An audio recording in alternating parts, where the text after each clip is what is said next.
चीन के साथ सीमा पर चल रहे तनाव के मद्देनज़र भारत ने किसी भी आपात स्थिति से निपटने के लिए कमर कस ली है।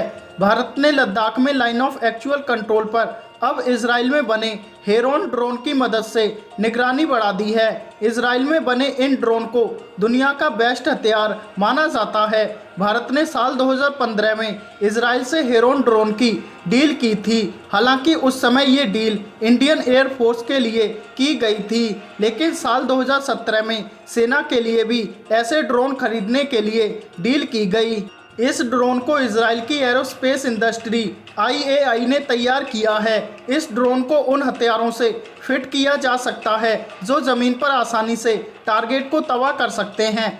अगर इसे दिल्ली से लॉन्च किया जाए तो सिर्फ 30 मिनट के अंदर बॉर्डर पर दुश्मनों का पता लगा सकता है। इसके सेंसर इतने तेज़ हैं कि 30,000 फीट की ऊंचाई से दुश्मनों की जानकारी आसानी से मिल सकती है। 11 सितंबर 2015 को रक्षा मंत्रालय ने $400 मिलियन में 10 हेरोन ड्रोन की खरीद को मंजूरी दी थी। साल 2016 में जब भारत MTCR का सदस्य बना तो इस ड्रोन की खरीद का रास्ता भी खुल गया। इसके अलावा टेक निगरानी भी बढ़ा दी गई है ताकि किसी भी गतिविधि का फौरन पता लगाया जा सके।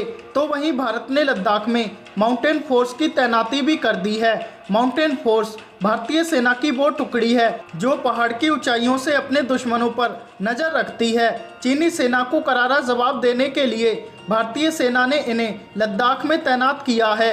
बता दें, माउंटेन फोर्स गुरिल्ला युद्ध में माहिर होती है। इसके जाबाज जवान मुश्किल से मुश्किल हालात में दुश्मनों को सबक सिखाने में माहिर होते हैं। इन्हें खास तौर पर पहाड़ों पर लड़ने के लिए स्पेशल ट्रेनिंग दी जाती है। साल 1999 में भारत पाकिस्तान के बीच कारगिल युद्ध में माउंटेन फोर्स ने पाक सैनिकों को मुंह तोड़ जवाब दिया था। माउंटेन फोर्स की काबिलियत का अंदाज़ा इसी से लगाया जा सकता है कि खुद चीन के एक्सपर्ट इनका लोहा मानते हैं। पिछले दिनों चीन के एक्सपर्ट ने कहा था कि इतनी मजबूत माउंटेन फोर्स अमेरिका के पास भी नहीं है, यहाँ तक कि रूस के पास भी ये सेना नहीं है। ये ताकत सिर्फ भारत के पास है।